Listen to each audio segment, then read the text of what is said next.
natalo siya sa pagsulat ng kanyang mahalaga puso.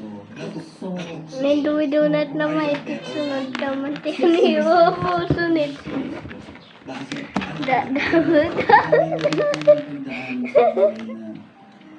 Mapaparealize ko na lang na dapat pala so, Naging kayo ba nung taga-Laguna? hindi po Kala- tinuloy.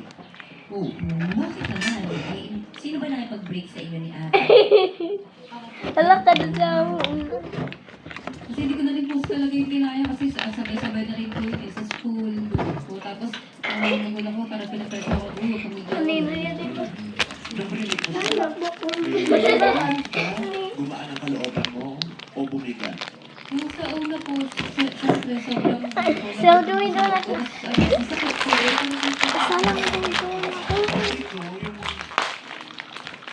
Di ba pag ganyan yung nagkalokohan tapos makapag-break? Di ba ikaw makapag-break?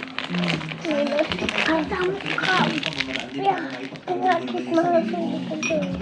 Pero pagkatapos nun, hindi pa din naman nababawasan ang sakit mo. Masakit pa din. Ang suga na na ko yun na. Kasi nandun yung first. Sige, stop namin. Stop lang ano eh. Kasi pag pinutol ko, mas masasaktan ako eh. Pero pag hindi ko pinutol, binigyan mo ng chance pa ka. Bakit?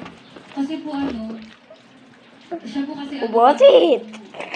Ubosan mo yan! ginawa na. Kaso po kasi ako naisip ko pangalawang beses kasi yun kaya Ubosan mo yan! yung parang nawala ako. Ito pa! Ito ng butik eh!